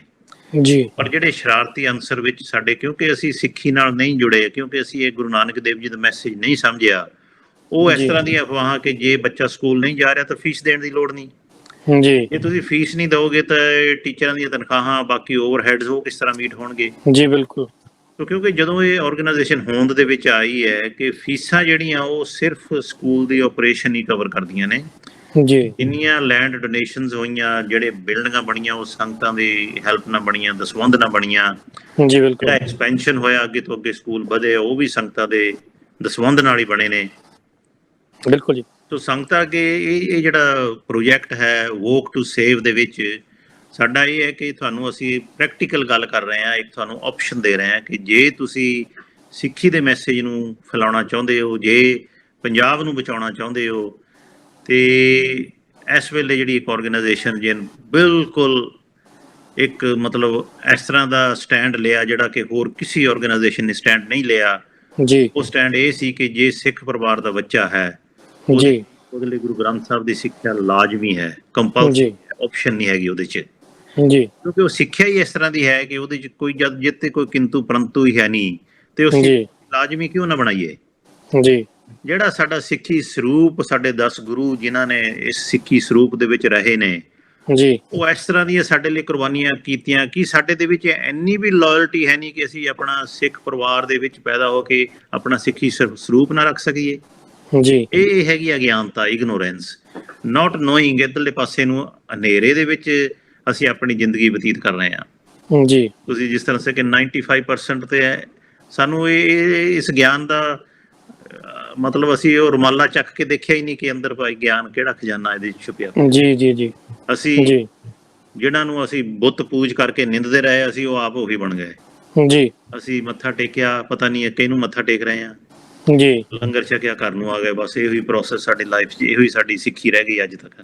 ਜੀ ਜੀ ਜੀ ਸੋ ਬਹੁਤ ਵੱਡਾ ਉਪਰਾਲਾ ਹੈ, ਬਹੁਤ ਵੱਡਾ ਮੈਸੇਜ ਹੈ, ਬਹੁਤ ਵੱਡੀ ਆਰਗੇਨਾਈਜੇਸ਼ਨ ਮਿਸ਼ਨ ਹੈ, ਬਹੁਤ ਵੱਡਾ ਕੋਜ਼ ਹੈ ਇਹਦੇ ਪਿੱਛੇ ਜਿਹੜਾ ਅਸੀਂ ਉਹਨੂੰ ਸਪੋਰਟ ਕਰੀਏ। ਉਹਦੇ 'ਚ ਕੋਈ ਤੁਹਾਡੇ ਲਈ ਕੰਪਲਸ਼ਨ ਨਹੀਂ, ਅਸੀਂ ਫਾਈਨੈਂਸ਼ੀਅਲ ਟਾਰਗੇਟ ਕੋਈ ਨਹੀਂ ਰੱਖਿਆ, ਪਰ ਇਸ ਵੇਲੇ ਇੱਕ ਬਹੁਤ ਵੱਡਾ ਚੈਲੰਜ ਹੈ ਕੋਵਿਡ-19 ਚੈਲੰਜ। ਕਲਗੀਧਰ ਟਰੱਸਟ ਬੜੂ ਸਾਹਿਬ ਵਾਸਤੇ ਵੀ ਬਹੁਤ ਚੈਲੰਜ ਹੈ। 130 ਸਕੂਲ ਜਿੱਥੇ ਸਰਕਾਰਾਂ ਦੀ ਕੋਈ ਹੈਲਪ ਨਹੀਂ, ਸੋ ਇਹ ਸੰਗਤਾਂ ਦੇ ਸਹਿਯੋਗ ਦੇ ਉੱਤੇ ਹੀ ਬੜਾ ਡਿਪੈਂਡੈਂਟ ਹੈ ਇਸ ਵੇਲੇ। ਅਸੀਂ ਤਾਂ ਸੰਗਤਾਂ ਕੀ ਹੈ ਕਿ ਇਹ ਨਾਮ ਜਪੋ, ਕਿਰਤ ਕਰੋ, ਵੰਡ ਛਕੋ ਦਾ ਜਿਹੜਾ ਨਾਰਾ ਹੈ ਘਰ ਘਰ ਇਹੋ ਪਹੁੰਚ ਜਾਵੇ। ਅਸੀਂ ਇਹਨਾਂ ਲੀਹਾਂ ਤੇ ਚੱਲੀਏ। ਜਿਹੜੀ ਆਰਗੇਨਾਈਜੇਸ਼ਨ ਇਹਦੇ ਤੇ ਹੋਕਾ ਦੇ ਰਹੀ ਹੈ, ਪਹਿਰਾ ਦੇ ਰਹੀ ਹੈ, ਉਹਨੂੰ ਸਪੋਰਟ ਕਰੀਏ। ਦੇਖੋ ਦਸਵੰਧ ਤਾਂ ਸਾਨੂੰ ਇਹਦੇ 'ਚ ਕੋਈ ਸ਼ੱਕ ਨਹੀਂ ਕਿ ਹਰ ਇੱਕ ਨੂੰ ਆਪਣਾ ਦਸਵੰਧ ਅਲੱਗ ਕੱਢ ਕੇ ਰੱਖਣਾ ਚਾਹੀਦਾ। ਉਹ ਤੋਂ ਬਾਅਦ ਸਾਰੇ ਜਾਣਦੇ ਕਿ ਚੈਰਿਟੀ ਬਿਗਿਨਸ ਐਟ ਹੋਮ। ਘਰਾਂ ਦੇ ਵਿੱਚ ਤੁਹਾਡੇ ਅੱਧੇ ਝਗੜੇ ਜਿਹੜੇ ਨੇ, ਅੱਧੇ ਝਗੜੇ ਮਾਇਆ ਦੇ, ਦਸਵੰਧ ਨਾਲ ਹੀ ਮਿਟਾ ਸਕਦੇ ਹੋ। ਫਿਰ ਉਹ ਤੋਂ ਬਾਅਦ ਤੁਹਾਡੇ ਫਰੈਂਡਸ਼ਿਪ ਸਰਕਲ, ਫੈਮਿਲੀ ਸਰਕਲ, ਰਿਸ਼ਤੇਦਾਰਾਂ ਦੇ ਬੱਚਾ, ਕਿਸੇ ਨੂੰ ਵੀ ਗਰੀਬ ਹੈ, ਕਿਸੇ ਨੂੰ ਵੀ ਕੋਈ ਹੈਲਪ ਹੈ, ਉਹ ਦਸਵੰਧ ਤੇ ਅੱਧੇ ਝਗੜੇ ਤੁਹਾਡੇ ਉਹਦੇ ਨਾਲ ਮਿਟ ਜਾਣੇ ਆ। ਬਾਕੀ ਕੌਮ ਲੈਵਲ ਦੇ ਉੱਤੇ ਤਾਂ ਅਸੀਂ ਦੇਖਿਆ ਕਿ ਅਸੀਂ ਹਾਲੇ ਪਤਾ ਨਹੀਂ, ਤੇ ਮੇਰੇ ਹਿਸਾਬ ਨਾਲ ਤੇ ਮੈਨੂੰ ਲੱਗਦਾ 10% ਤੋਂ ਜ਼ਿਆਦਾ ਸੀਰੀਅਸਲੀ ਜਿਹੜੇ ਸਿੱਖ ਉਹ ਦਸਵੰਧ ਨਹੀਂ ਕੱਢਦੇ। ਪਰ ਉਸ 10% ਦੇ ਨਾਲ ਅਸੀਂ ਦੇਖੀ ਜਾਈਏ ਕਿ ਆ ਕਾਰ ਸੇਵਾ ਦੇ ਜੋ ਪ੍ਰੋਜੈਕਟ ਨੇ, ਗੁਰੂ ਘਰਾਂ ਦੇ ਲੰਗਰਾਂ ਦੇ ਪ੍ਰੋਜੈਕਟ ਨੇ, ਗੁਰੂ ਘਰਾਂ ਦੀਆਂ ਬਿਲਡਿੰਗਾਂ ਨੇ, ਜੋ ਸਿੱਖ ਨੇ ਪ੍ਰਾਪਤੀਆਂ ਕੀਤੀਆਂ, ਉਹਨਾਂ ਨੂੰ ਵੀ ਅਸੀਂ ਅੱਖੋਂ ਓਲੇ ਨਹੀਂ ਕਰ ਸਕਦੇ। ਸਿਰਫ ਜਿਹੜੇ 10% ਇਸ ਪਾਸੇ ਸੀਰੀਅਸਲੀ ਚੱਲ ਰਹੇ ਨੇ, ਉਹਨਾਂ ਦੀਆਂ ਕੁਰਬਾਨੀਆਂ, ਉਹਨਾਂ ਦੀ ਸੈਕਰੀਫਾਈਸ ਨਾਲ ਹੀ ਜੇ ਇੰਨਾ ਕੁਝ ਹੋ ਸਕਦਾ। ਜੇ ਪੂਰੀ ਕੌਮ ਇਕਜੁੱਟ ਹੋ ਜਾਏ ਤੇ ਗੁਰੂ ਨਾਨਕ ਦੇਵ ਜੀ ਦਾ ਮੈਸੇਜ ਆਫ ਵਨਨੈਸ ਸਾਨੂੰ ਸਮਝ ਆ ਜਾਏ, ਅਸੀਂ ਉਹ ਦੁਨੀਆ ਤੱਕ ਫੈਲਾ ਸਕੀਏ। ਤੇ ਖਾਲਸਾ ਰਾਜ ਤੇ ਵੱਟ ਤੇ ਪਿਆ, ਕਿਉਂਕਿ ਮਹਾਰਾਜਾ ਰਣਜੀਤ ਸਿੰਘ ਦਾ ਰਾਜ ਕਿਉਂ ਲਾਈਕ ਕੀਤਾ? ਹਿੰਦੂਆਂ ਨੇ ਲਾਈਕ ਕੀਤਾ, ਮੁਸਲਮਾਨਾਂ ਨੇ ਵੀ ਲਾਈਕ ਕੀਤਾ, ਹਰ ਇੱਕ ਕਮਿਊਨਿਟੀ ਵਾਲਿਆਂ ਨੇ ਲਾਈਕ ਕੀਤਾ। ਉਹ ਤੇ ਦੇਖੋ ਉਹਨਾਂ ਦੇ ਅੰਦਰ ਸਿੱਖੀ ਦਾ ਪਿਆਰ ਸੀ, ਬਹੁਤ ਸਿੱਖੀ ਦਾ ਦਰਦ ਸੀ ਉਹਨਾਂ ਦੇ ਅੰਦਰ। ਹਰ ਇੱਕ ਸਿੱਖ ਰਵਾਇਤ, ਹਰ ਇੱਕ ਸਿੱਖ ਪ੍ਰਿੰਸੀਪਲ ਦੇ ਉੱਤੇ ਉਹਨੇ ਸਿਰ ਝੁਕਾਇਆ ਉਹਦੇ ਅੱਗੇ। ਕਮੀਆਂ ਤਾਂ ਸਾਰਿਆਂ 'ਚ ਹੁੰਦੀਆਂ, ਸਾਰੇ ਕਮੀਆਂ ਦੇ ਪੁਤਲੇ ਆ, ਪਰ ਅਸੀਂ ਜੋ ਮਹਾਰਾਜਾ ਰਣਜੀਤ ਸਿੰਘ ਦਾ ਸਿੱਖੀ ਵਾਸਤੇ ਪਿਆਰ ਸੀ, ਉਹ ਤੋਂ ਸਾਨੂੰ ਸੇਧ ਲੈਣੀ ਚਾਹੀਦੀ ਹੈ। ਕਿ ਉਹ ਤੇ ਰਾਜ ਹੀ ਐਡਾ ਹੋ ਗਿਆ ਕਿ ਸਾਨੂੰ ਆਪ ਹੀ ਲੋਕਾਂ ਨੂੰ ਰਾਜ ਵੀ ਵੰਡਣਾ ਪਿਆ ਵੀ ਭਾਈ ਸਾਡੇ ਕੋਲ ਇੰਨੀ ਸਮਰੱਥਾ ਨਹੀਂ, ਤੁਸੀਂ ਬਸ ਇੱਥੇ ਤੱਕ ਹੀ ਰਾਜ ਸਾਡਾ ਕਾਫੀ ਹੈ। ਕਿੱਥੇ ਅਫਗਾਨਿਸਤਾਨ ਤੋਂ ਲੈ ਕੇ ਦਿੱਲੀ ਤੱਕ ਸਾਰਾ ਇੱਕ ਰਾਜ, ਐਡਾ ਵੱਡਾ ਰਾਜ ਸਾਡੇ ਅੰਦਰ ਤਾਂ। ਪਰ ਬਦਕਿਸਮਤੀ ਇਹ ਹੈ ਕਿ ਸਕੂਲਾਂ ਦੇ ਵਿੱਚ ਇਹ ਚੀਜ਼ਾਂ ਦਾ ਸਾਡਾ ਏਜੰਡਾ ਹੀ ਨਹੀਂ ਰਿਹਾ। ਅਸੀਂ ਨਹੀਂ ਦੱਸ ਰਹੇ, ਐਜੂਕੇਸ਼ਨ ਦੇ ਵਿੱਚੋਂ ਇਹ ਚੀਜ਼ਾਂ ਕੱਢ ਦਿੱਤੀਆਂ ਗਈਆਂ, ਕਿਉਂਕਿ ਇਹ ਇੱਕ ਐਸਾ ਸੱਚ ਹੈ ਜੋ ਕਿਸੇ ਅੱਗੇ ਨਹੀਂ ਝੁਕਿਆ। ਤੇ ਜਿਹੜੇ ਝੂਠ ਦੇ ਪਲੰਦੇ, ਉਹਨਾਂ ਨੂੰ ਇਹ ਸੱਚ ਹਜਮ ਨਹੀਂ ਹੋਣਾ, ਤੇ ਉਹਨੇ ਬੜੇ ਤਰੀਕੇ ਦੇ ਨਾਲ ਇਹ ਸੱਚ ਦੇ ਉੱਤੇ ਮਿੱਟੀ ਪਾ ਰੱਖੀ ਹੈ। ਸੱਚ ਨੂੰ ਹੁਣ ਤਾਂ ਦਿਨ ਦਿਹਾੜੇ ਸੱਚ ਨੂੰ ਫਾਂਸੀ ਹੋ ਰਹੀ ਹੈ, ਅਸੀਂ ਫਿਰ ਵੀ ਨਹੀਂ ਉੱਠਦੇ। ਉਹ ਆਪਣੇ ਮਨ ਨੂੰ ਥੋੜਾ ਜਿਹਾ ਝੰਜੋੜੋ ਸੰਗਤੋ। ਇਹ ਜਿਹੜਾ ਵੋਕ ਟੂ ਸੇਵ ਹੈ, ਇਹ ਆਪਣੀ ਅਰਦਾਸ ਕਰੋ, ਵਾਹਿਗੁਰੂ ਅੱਗੇ ਆਪਣੀ ਅਰਦਾਸ ਕਰੋ, ਸਰਬੱਤ ਦੇ ਭਲੇ ਦੀ ਅਰਦਾਸ ਕਰੋ। ਇਹ ਜਿਹੜਾ ਜਗਤ ਜਲੰਦਾ, ਇਹਨੂੰ ਰੱਖਣ ਦੀ ਅਰਦਾਸ ਕਰਕੇ ਇਹਦੇ 'ਚ ਜ਼ਰੂਰ ਪਾਰਟੀਸਪੇਟ ਕਰੋ। ਪ੍ਰੋਸੈਸ ਬੜੀ ਸਿੰਪਲ ਹੈ, ਅਸੀਂ ਵਾਰ-ਵਾਰ ਤੁਹਾਨੂੰ ਦੱਸੀ ਜਾਵਾਂਗੇ, ਪਰ ਇਸ ਮੈਸੇਜ ਨੂੰ ਅੱਗ ਵਾਂਗੂ ਫੈਲਾ ਦਿਓ, ਜਿਸ ਤਰ੍ਹਾਂ ਕਿ ਸੋਸ਼ਲ ਮੀਡੀਆ ਤੇ ਅੱਜ ਤੱਕ ਤੁਸੀਂ ਦੱਸ ਰਹੇ ਹੋ ਕਿ ਪੂਰੀ ਦੁਨੀਆ 'ਚ ਇੱਕ ਦਿਨ 'ਚ ਪੂਰੀ ਖਬਰ ਫੈਲ ਜਾਂਦੀ ਹੈ। ਬਿਲਕੁਲ। ਅਸੀਂ ਗੁਰੂ ਨਾਨਕ ਦੇਵ ਜੀ ਦੀ ਫਿਲਾਸਫੀ ਨਾਲ ਜੁੜਨਾ, ਪਹਿਲਾਂ ਤਾਂ ਅਸੀਂ ਮੈਸੇਜ ਹੈ ਕਿ ਇਹਦੇ ਤੇ ਕਮਿਟਮੈਂਟ ਕਰਕੇ ਅਸੀਂ ਨਾਮ ਜਪਣਾ, ਵਾਹਿਗੁਰੂ ਨੂੰ ਯਾਦ ਕਰਨਾ, ਤੇ ਨਾਲ ਜੋ ਗੁਰੂ ਨਾਨਕ ਦੇਵ ਜੀ ਦਾ ਮੈਸੇਜ ਹੈ, ਗੁਰੂ ਗ੍ਰੰਥ ਸਾਹਿਬ ਜੀ ਦਾ ਮੈਸੇਜ ਹੈ, ਇਹ ਇੱਕੋ ਹੀ ਮੈਸੇਜ ਹੈ, ਦੋ ਮੈਸੇਜ ਨਹੀਂ ਹੈਗੇ। ਜਿੰਨੇ ਸਾਡੇ ਸਿੱਖੀ ਦੇ ਕਨਸੈਪਟ ਨੇ ਇਹ ਬੜੇ ਵਿਲੱਖਣ ਨੇ, ਤੇ ਇਹ ਸਾਰਾ ਮੈਸੇਜ ਇੱਕ ਪੈਕੇਜ ਡੀਲ ਹੈ ਜਿਹੜੀ ਕਿ ਸਾਨੂੰ ਨੌਨ ਸਿੱਖਾਂ ਤੱਕ ਪਹੁੰਚਾਉਣੀ ਚਾਹੀਦੀ ਹੈ। ਦੇਖੋ, ਸਾਨੂੰ ਇਹ ਜਿਹੜੀ ਕਮਿਊਨਲ ਹੇਟਰੇਡ ਹੈ, ਅਸੀਂ ਉਸ ਪਾਸੇ ਬਿਲਕੁਲ ਨਹੀਂ ਜਾਣਾ ਚਾਹੀਦਾ। ਜਿਹੜੇ ਇਸ ਤਰ੍ਹਾਂ ਦੇ ਚੰਗੇ ਹਿੰਦੂ ਵੀ ਹੋਏ ਨੇ, ਪੰਡਤ ਮਦਨ ਮੋਹਨ ਮਾਲਵੀਆ, ਜਿਹੜੇ ਸੰਤ ਅਤਰ ਸਿੰਘ ਜੀ ਮਹਾਰਾਜ ਨੂੰ ਲੈ ਕੇ ਗਏ ਬਨਾਰਸ ਦੇ ਵਿੱਚ ਹਿੰਦੂ ਯੂਨੀਵਰਸਿਟੀ ਦੀ ਨੀਂਹ ਰੱਖਣ ਵਾਸਤੇ। ਉਹਨੇ ਪੂਰੀ ਹਿੰਦੂ ਕੌਮ ਨੂੰ ਪੂਰੀ ਨੂੰ ਨਹੀਂ ਇਹੋ ਇੱਕ ਮੈਸੇਜ ਦਿੱਤਾ ਸੀ ਕਿ ਜੇ ਤੁਸੀਂ ਇਹ ਸਿੱਖਾਂ ਦਾ ਜੇ ਦੇਣਾ ਚਾਹੁੰਦੇ ਹੋ, ਜੇ ਅੱਗੇ ਤੋਂ ਤਰੱਕੀ ਕਰਨਾ ਚਾਹੁੰਦੇ ਹੋ, ਗੁਲਾਮੀਆਂ ਦੇ ਵਿੱਚੋਂ ਨਿਕਲਣਾ ਚਾਹੁੰਦੇ ਹੋ, ਤਾਂ ਹਰ ਇੱਕ ਜਿਹੜਾ ਪਰਿਵਾਰ ਦਾ ਵੱਡਾ ਬੱਚਾ ਹੈ, ਬੱਚਾ ਉਹਨੀ ਤੇ ਲੜਕਾ ਕਿਹਾ ਸੀ, ਹਰ ਇੱਕ ਪਰਿਵਾਰ ਦਾ ਜਿਹੜਾ ਵੱਡਾ ਲੜਕਾ ਉਹਨੂੰ ਸਿੱਖ ਬਣਾਓ। ਸੋ ਬੜੇ ਇਸ ਤਰ੍ਹਾਂ ਅਸੀਂ ਦੇਖੋ, ਅਸੀਂ ਸਾਰੇ ਇੱਕੋ ਹੀ ਮਨ ਤੋਂ ਜੋਤ ਸਰੂਪ ਹੈ। ਜਿਹੜੇ ਕਮਿਊਨਲ ਹੇਟਰੇਡ ਹੈ, ਉਹ ਸਿਰਫ ਪੋਲੀਟੀਸ਼ੀਅਨ ਦਾ ਕੰਮ ਹੈ ਕਿ ਰੂਲ ਇਸ ਤਰ੍ਹਾਂ ਦੇ ਸ਼ੋਸ਼ੇ ਛੱਡ ਕੇ ਕਰੋ। ਪਰ ਅਸੀਂ ਆਪਣੇ ਮੁੱਦੇ ਤੇ ਆਈਏ, ਤੇ ਸੰਗਤਾਂ ਅੱਗੇ ਫਿਰ ਇਹੀ ਬੇਨਤੀ ਹੈ ਕਿ ਵੋਕ ਟੂ ਸੇਵ 28 ਡੇਜ਼, 1 ਅਗਸਤ to 28 ਅਗਸਤ, ਇੱਕ ਦਿਨ ਕਰੋ ਜਾਂ 28 ਦਿਨ ਕਰੋ। 28,000 ਕਿਲੋਮੀਟਰ ਗੁਰੂ ਨਾਨਕ ਦੇਵ ਜੀ ਦਾ ਇੱਕ ਕਦਮ ਅਸੀਂ ਆਪਣੇ ਮਨ ਦੇ ਵਿੱਚ ਵਸਾ ਲਈਏ। ਨਾਮ ਜਪੋ, ਕਿਰਤ ਕਰੋ, ਵੰਡ ਛਕੋ।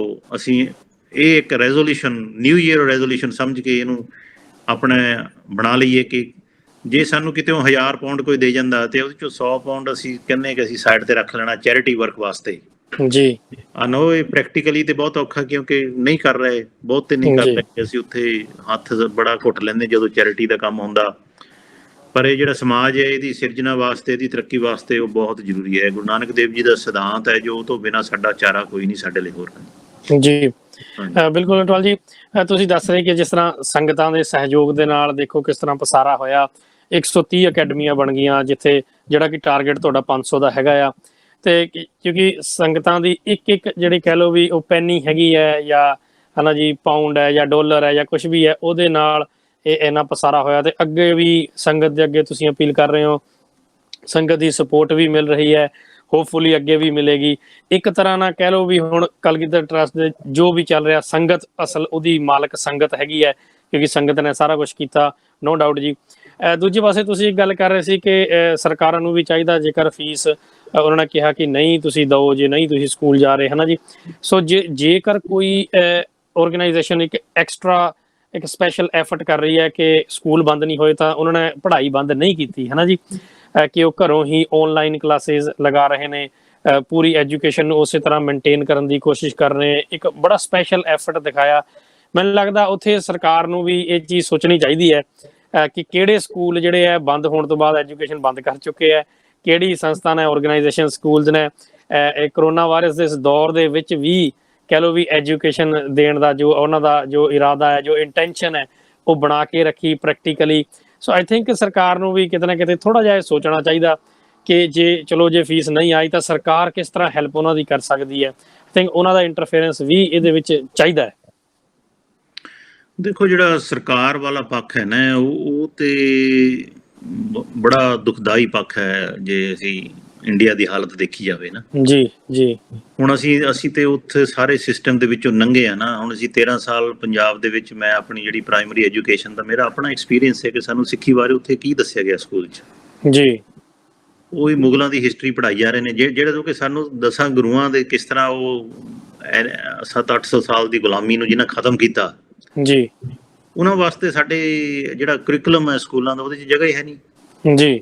ਅਸੀਂ ਉਹਦੇ ਬਾਰੇ ਨਹੀਂ ਦੱਸ ਰਹੇ, ਜੋ ਸਿੱਖ ਹਿਸਟਰੀ ਹੈ, ਜੋ ਸਿੱਖ ਗੁਰੂਆਂ ਦੀ ਫਿਲਾਸਫੀ ਹੈ, ਇਹਨਾਂ ਚੀਜ਼ਾਂ ਬਾਰੇ ਅਸੀਂ ਨਹੀਂ ਦੱਸ ਰਹੇ ਸਕੂਲਾਂ ਦੇ ਵਿੱਚ ਜੀ। ਸੋ ਜੇ ਇੱਕ ਆਰਗੇਨਾਈਜੇਸ਼ਨ ਨੇ ਇੱਕ ਐਡਾ ਬੜਾ ਯੂ ਟਰਨ ਲਿਆ ਕਿ ਉਸ ਹਰ ਇੱਕ ਚੈਲੰਜ ਨੂੰ ਐਕਸੈਪਟ ਕੀਤਾ ਕਿ ਕੋਈ ਨਹੀਂ, ਸਰਕਾਰਾਂ ਨਹੀਂ ਕਰ ਰਹੀਆਂ ਤੇ ਅਸੀਂ ਕਿਉਂਕਿ ਉਹ ਐਕਸਟਰਾ ਟਾਈਮ ਦੇ ਵਿੱਚ ਹੀ ਇਹ ਸਾਰਾ ਹੁੰਦਾ, ਤੇ ਇੱਕ ਪ੍ਰਾਈਵੇਟ ਸਕੂਲ ਹੈ ਉਹਦੇ 'ਚ ਗਵਰਨਮੈਂਟ ਤੇ ਜੇ ਤੁਸੀਂ ਆਪਣਾ ਏਜੰਡਾ ਰੱਖਣਾ, ਗਵਰਨਮੈਂਟ ਦੇ ਤਾਂ ਜਿਹੜਾ ਐਜੂਕੇਸ਼ਨ ਬੋਰਡ ਹੈ ਉੱਥੇ ਤੁਹਾਡੇ ਰਿਜ਼ਲਟ ਚੰਗੇ ਆਉਣੇ ਚਾਹੀਦੇ ਨੇ ਜੀ। ਹੁਣ ਇਹ ਹੀ ਹੈ ਕਿ ਜਿਹੜੇ ਅਕਾਲ ਅਕੈਡਮੀਜ਼ ਦੇ ਰਿਜ਼ਲਟ ਬੜੇ ਵਧੀਆ ਆ ਰਹੇ ਨੇ, ਉਹ ਰਿਜ਼ਲਟਾਂ ਕਰਕੇ ਆਪਣੇ ਨੌਨ ਸਿੱਖਸ ਵੀ ਬੱਚੇ ਉੱਥੇ ਭੇਜਦੇ ਨੇ ਜੀ। ਬਿਲਕੁਲ। ਬੜੂ ਸਾਹਿਬ ਇੱਕ ਐਡੀ ਬੜੀ ਸੇਫ ਐਨਵਾਇਰਨਮੈਂਟ ਹੈ ਕਿ ਜਿਹੜੇ ਨੌਨ ਸਿੱਖ ਫੈਮਿਲੀ ਦੇ ਪਰਿਵਾਰ ਆਪਣੀਆਂ ਲੜਕੀਆਂ ਨੂੰ ਉੱਥੇ ਭੇਜਦੇ ਨੇ ਕਿ ਯੂਨੀਵਰਸਿਟੀਆਂ ਸਾਰਿਆਂ ਨਾਲੋਂ ਸੇਫ ਇੰਡੀਆ 'ਚ ਉਹ ਨੇ ਜੀ।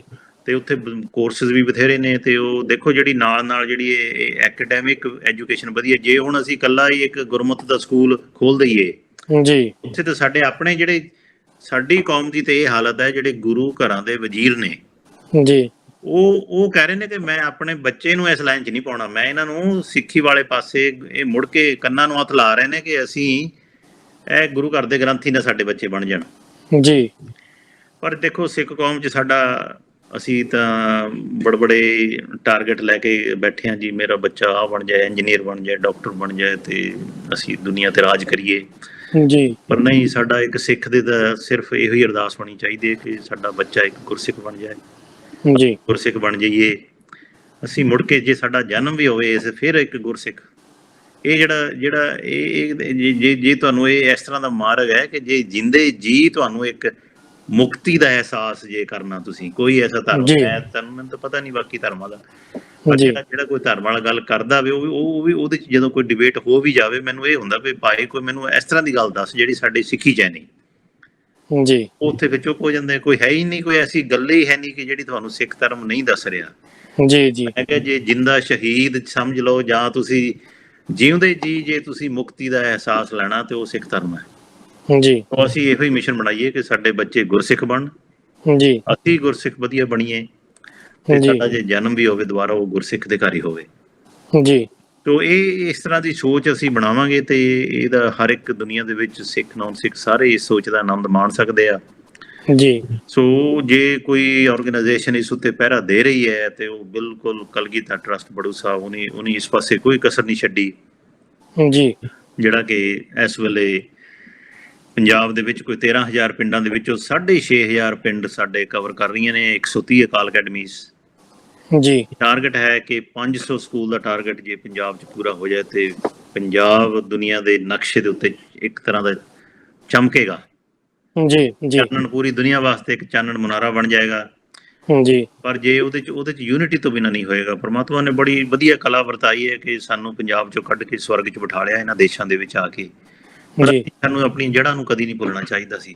ਜੀ ਬਿਲਕੁਲ ਜੀ। ਤੇ ਉਹ ਜੜ੍ਹਾਂ ਜੇ ਹਰੀਆਂ ਕਰਨੀਆਂ ਤੇ ਮੇਰੇ ਹਿਸਾਬ ਨਾਲ ਤਾਂ ਇੱਕੋ ਇੱਕ ਆਰਗੇਨਾਈਜੇਸ਼ਨ ਆ। ਜੇ ਕਿਸੇ ਦੇ ਜੇ ਆਪਣੇ ਸਿੱਖ ਜਿੰਨੇ ਵੀ ਸੁਣ ਰਹੇ ਨੇ ਪ੍ਰੋਗਰਾਮ ਦੇਖ ਰਹੇ ਨੇ ਉਹ ਮੈਨੂੰ ਫੋਨ ਕਰਕੇ ਜੇ ਦੱਸ ਦੇਣ ਕਿ ਹਾਂ ਭਈ ਭਾਈ ਆ ਇੱਕ ਹੋਰ ਜਾਂ ਆਰਗੇਨਾਈਜੇਸ਼ਨ ਵੀ ਹੈਗੀ ਜਿਹੜੀ ਸਿੱਖੀ ਤੇ ਪਹਿਰਾ ਦੇ ਰਹੀ ਹੈ ਡਟ ਕੇ ਹੈ ਤੇ ਇਸ ਤਰ੍ਹਾਂ ਦਾ ਏਜੰਡਾ ਹੈ।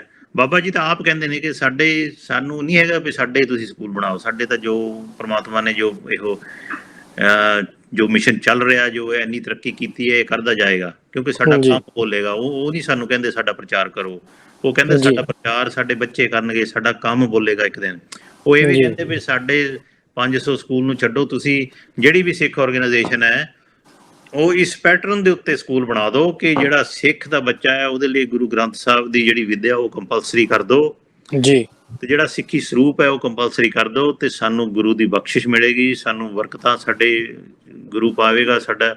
ਕਿਉਂਕਿ ਅਸੀਂ ਉਸ ਚੀਜ਼ ਤੋਂ ਥੜਕ ਗਏ ਹਾਂ, ਅਸੀਂ ਉਸ ਚੀਜ਼ ਤੇ ਬਿਲਕੁਲ ਪਹਿਰਾ ਨਹੀਂ ਦਿੱਤਾ ਤੇ ਅਸੀਂ ਹਰ ਇੱਕ ਚੀਜ਼ ਨੂੰ ਇਸ ਤਰ੍ਹਾਂ ਸਿੱਖੀ ਦੇ ਹਰ ਇੱਕ ਪ੍ਰਿੰਸੀਪਲ ਨੂੰ ਹੱਦ ਤੋਂ ਜ਼ਿਆਦਾ ਕੰਪਰੋਮਾਈਜ਼ ਕੀਤਾ ਕਿ ਅੱਜ ਅਸੀਂ ਉਹ ਮੂਲ ਤੋਂ ਬਿਲਕੁਲ ਟੁੱਟ ਗਏ ਹਾਂ। ਪੰਜਾਬ ਦੀ ਤਾਂ ਐਸੀ ਹਾਲਤ ਹੈ ਕਿ ਮੈਂ ਤੇ ਕਹਿੰਦਾ ਤਰਸਯੋਗ ਹਾਲਤ ਹੈ ਕਿ ਤੁਸੀਂ ਜਾ ਕੇ ਜਦੋਂ ਵਿਚਰਦੇ ਹੋ ਸਾਰੀਆਂ ਸੰਗਤਾਂ ਦੇ ਵਿੱਚ ਆਪਣੇ ਤਾਂ ਸੋਚਦੇ ਹੋ ਕਿ ਇਹ ਸੁਪਨਾ ਸੀ ਗੁਰੂਆਂ ਦਾ ਪੰਜਾਬ ਦੇ ਵਿੱਚ ਜੋ ਜੀ। ਸੋ ਸੰਗਤਾਂ ਅੱਗੇ ਫਿਰ ਮੁੜ ਕੇ ਇਹੋ ਹੀ ਅਪੀਲ ਹੈ ਕਿ ਜਿਹੜਾ ਵੋਕ ਟੂ ਸੇਵ ਇੱਕ ਬਹੁਤ ਵਧੀਆ ਅੱਜ ਕੱਲ੍ਹ ਇਹ ਜਿਹੜਾ ਦੁਖਾਂਤ ਵਾਲਾ ਟਾਈਮ ਮਹਾਮਾਰੀ ਦਾ ਟਾਈਮ ਚੱਲ ਰਿਹਾ ਇਹਦੇ ਵਿੱਚੋਂ ਥੋੜ੍ਹੀ ਜਿਹੀ ਸੋਚ ਨੂੰ ਆਪਣੀ ਨੂੰ ਉਭਾਰੀਏ, ਅਸੀਂ ਘਰ ਚੋਂ ਬਾਹਰ ਨਿਕਲੀਏ, ਵੋਕ ਕਰੀਏ ਹਰ ਇੱਕ ਸਟੈਪ। ਇਹ ਨਹੀਂ ਕਿ ਅਸੀਂ ਜਦੋਂ ਤੁਸੀਂ ਗਰੁੱਪ ਦੇ ਵਿੱਚ ਹੁੰਦੇ ਆ ਤਾਂ ਉਦੋਂ ਥੋੜਾ ਮੁਸ਼ਕਲ ਹੋ ਜਾਂਦਾ, ਡਿਸਟਰੈਕਸ਼ਨ ਹੋ ਜਾਂਦੀਆਂ, ਗੱਲਾਂ ਬਾਤਾਂ ਹੋਰ ਸ਼ੁਰੂ ਹੋ ਜਾਂਦੀਆਂ।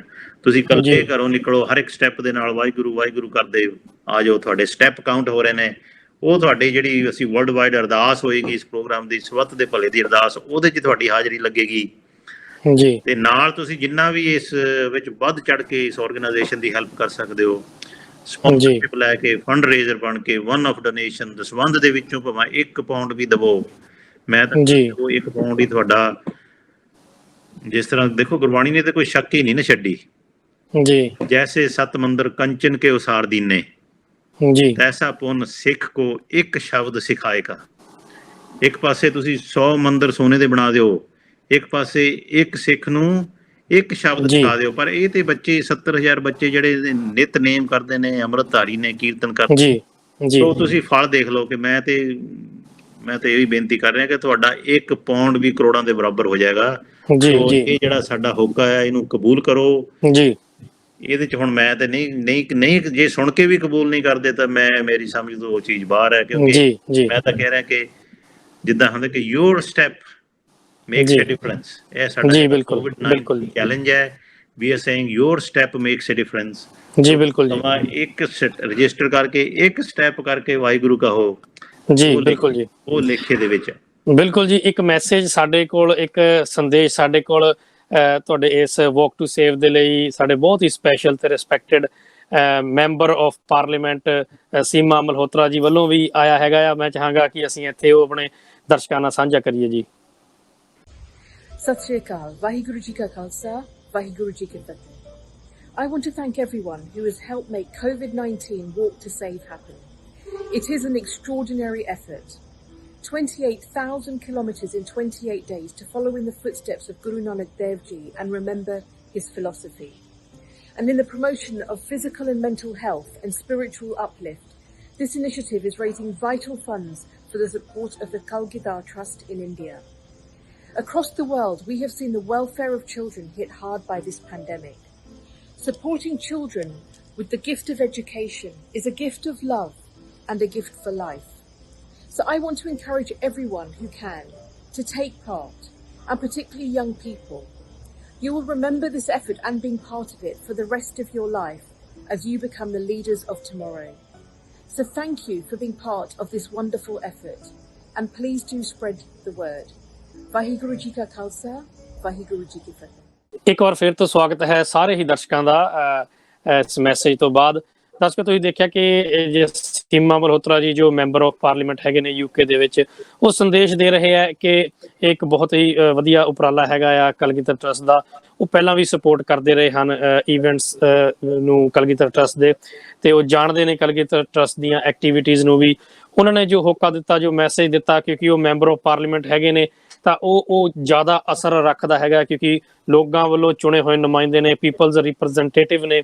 ਅਟਵਾਲ ਜੀ, ਬੜਾ ਉਹਦਾ ਵੀ ਇਨਫਲੂਐਂਸ ਹੋਏਗਾ, ਇੱਕ ਮੈਸੇਜ ਹੋਏਗਾ, ਕਿਉਂਕਿ ਜਦੋਂ ਇਸ ਤਰ੍ਹਾਂ ਦੀ ਪਰਸਨੈਲਿਟੀ ਵੱਲੋਂ ਕੋਈ ਮੈਸੇਜ ਆਉਂਦਾ ਆ, ਤੁਹਾਨੂੰ ਲੱਗਦਾ ਕਿ ਇਹ ਇੱਕ ਵਧੀਆ ਇੱਕ ਸਟੈਪ ਹੋਏਗਾ ਜਿਸ ਤਰ੍ਹਾਂ ਕਿ ਅੱਗੇ ਈਵੈਂਟ ਆਉਣ ਦੇ ਲਈ?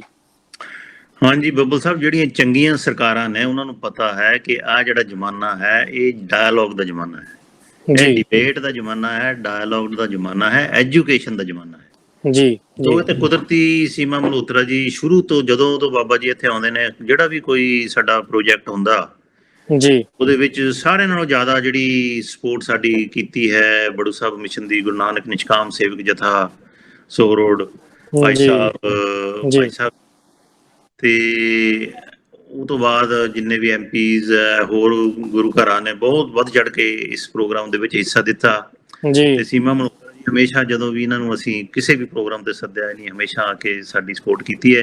ਤੇ ਨਾਲ ਨਾਲ ਹੋਰ ਵੀ ਸ਼ੋਅ ਕਰਾਂਗੇ, ਬਾਬਾ ਜੀ ਦਾ ਸਪੋਰਟ ਦਾ ਮੈਸੇਜ ਹੈ, ਭਾਈ ਸਾਹਿਬ ਜੀ ਵੀ ਕਰਨਗੇ, ਹੋਰ ਵੀ ਜਿੰਨੇ ਵੀ ਸਾਡੇ ਕੋਈ ਐਥਲੀਟਸ ਨੇ ਜੋ ਪ੍ਰੋਮੀਨੈਂਟ ਪਰਸਨੈਲਿਟੀਜ਼, ਇਹ ਮੈਸੇਜ ਅਸੀਂ ਰਿਪੋਰਟ ਕਰ ਰਹੇ ਹਾਂ, ਹੌਲੀ ਹੌਲੀ ਸੰਗਤਾਂ ਤੱਕ ਉਹਨਾਂ ਨੂੰ ਲੈ ਕੇ ਆਵਾਂਗੇ ਜੀ। ਸੋ ਗੱਲ ਤੇ ਮੈਂ ਬਰੀਫਲੀ ਇੱਕ ਪ੍ਰੋਸੈਸ ਫਿਰ ਐਕਸਪਲੇਨ ਕਰ ਦਾਂਗੇ ਕਿ ਬੜਾ ਸਿੰਪਲ ਹੈ। ਤੁਸੀਂ ਆਪਣੇ ਆਈਫੋਨ ਤੇ ਜਾ ਕੇ ਐਪ ਸਟੋਰ ਦੇ ਵਿੱਚੋਂ ਜਾਂ ਗੂਗਲ ਪਲੇ ਦੇ ਵਿੱਚੋਂ ਬੜੂਨੈਟ ਐਪਲੀਕੇਸ਼ਨ ਡਾਊਨਲੋਡ ਕਰੋ ਜੀ, ਤੇ ਉਹਦੇ ਚ ਵਾਕ ਟੂ ਸੇਵ ਆਪਸ਼ਨ ਚ ਜਾ ਕੇ ਰਜਿਸਟਰ ਕਰਕੇ ਜੀ, ਤੇ ਵਾਕ ਟੂ ਸੇਵ ਤੁਹਾਡਾ ਪ੍ਰੋਗਰਾਮ ਸ਼ੁਰੂ ਹੋ ਜਾਏਗਾ ਜੀ। ਬਿਲਕੁਲ ਜੀ, ਤੇ ਇਸ ਮੈਸੇਜ ਨੂੰ ਵੱਧ ਸਾਰੀਆਂ ਸੰਗਤਾਂ ਤੱਕ ਪਹੁੰਚਾਓ ਜੀ। ਬਿਲਕੁਲ ਜੀ। ਦੋਸਤੋ, ਤੁਸੀਂ ਦੇਖਿਆ ਅੱਜ ਅਸੀਂ ਵਾਕ ਟੂ ਸੇਵ ਦੇ ਲਈ ਸਪੈਸ਼ਲ ਇਹ ਐਪੀਸੋਡ ਕੀਤਾ ਹੈਗਾ ਆ, ਜਿਹੜਾ ਕਿ ਚੈਰਿਟੀ ਇਵੈਂਟ ਹੋਣ ਜਾ ਰਿਹਾ। ਇਨਫੋਰਮੇਸ਼ਨ ਸਾਰੀ ਇਸ ਐਪੀਸੋਡ ਦੇ ਵਿੱਚ ਤੁਹਾਨੂੰ ਅਟਵਾਲ ਜੀ ਵੀ ਦੇ ਚੁੱਕੇ ਹਨ, ਤੇ ਬਾਕੀ ਵੀ ਜੋ ਲੋਕਾਂ ਦੇ ਰਿਪਰੈਜ਼ੈਂਟੇਟਿਵਸ ਨੇ, ਐਮਪੀਜ਼ ਨੇ, ਜਾਂ ਹੋਰ ਵੀ ਜੋ ਪ੍ਰੋਮੀਨੈਂਟ ਫਿਗਰਸ ਹੋਣਗੀਆਂ ਜੋ ਚਾਹੁੰਦੇ ਨੇ ਕਿ ਤੁਸੀਂ ਪਾਰਟਿਸਿਪੇਟ ਕਰੋ ਇਸ ਇਵੈਂਟ ਦੇ ਵਿੱਚ, ਅਸੀਂ ਤੁਹਾਡੇ ਤੱਕ ਲੈ ਕੇ ਆਉਂਦੇ ਰਹਾਂਗੇ। ਤੇ ਜੇਕਰ ਤੁਹਾਨੂੰ ਲੱਗਦਾ ਹੈ ਕਿ ਤੁਸੀਂ ਕੋਵਿਡ-19 ਦੇ ਕਰਕੇ ਵੀ ਕਹਿ ਲਓ ਵੀ ਕਲਗੀਧਰ ਟਰੱਸਟ ਨੂੰ ਸਪੋਰਟ ਕਰਨਾ ਚਾਹੁੰਦੇ ਹੋ, ਜਾਂ ਬੱਚਿਆਂ ਦੀ ਕਿਸੇ ਦੀ ਐਜੂਕੇਸ਼ਨ ਦੇ ਲਈ ਸਪੋਰਟ ਕਰਨਾ ਚਾਹੁੰਦੇ ਹੋ, ਤੁਸੀਂ ਸਾਡੇ ਟੀਵੀ ਸਕਰੀਨ ਤੇ ਆ ਰਹੇ ਕੰਟੈਕਟ ਨੰਬਰ ਤੇ ਵੈਬਸਾਈਟ ਦੇ ਰਾਹੀਂ ਸਾਡੇ ਨਾਲ ਸੰਪਰਕ ਕਰ ਸਕਦੇ ਹੋ। ਕਿਸੇ ਵੀ ਫੀਡਬੈਕ ਦੇ ਲਈ, ਕਿਸੇ ਵੀ ਕੁਐਰੀ ਦੇ ਲਈ ਤੁਸੀਂ ਸਾਡੇ ਨਾਲ ਸੰਪਰਕ ਕਰ ਸਕਦੇ ਹੋ। ਤੇ ਅੱਜ ਦੇ ਐਪੀਸੋਡ ਦੇ ਵਿੱਚ ਬਸ ਇੰਨਾ ਹੀ। ਅਗਲੀ ਵਾਰ ਫਿਰ ਮੁਲਾਕਾਤ ਹੋਏਗੀ, ਉਦੋਂ ਤੱਕ ਦਿਓ ਇਜਾਜ਼ਤ। ਸਤਿ ਸ਼੍ਰੀ ਅਕਾਲ ਤੇ ਵਾਹਿਗੁਰੂ ਜੀ ਕਾ ਖਾਲਸਾ, ਵਾਹਿਗੁਰੂ ਜੀ ਕੀ ਫਤਿਹ।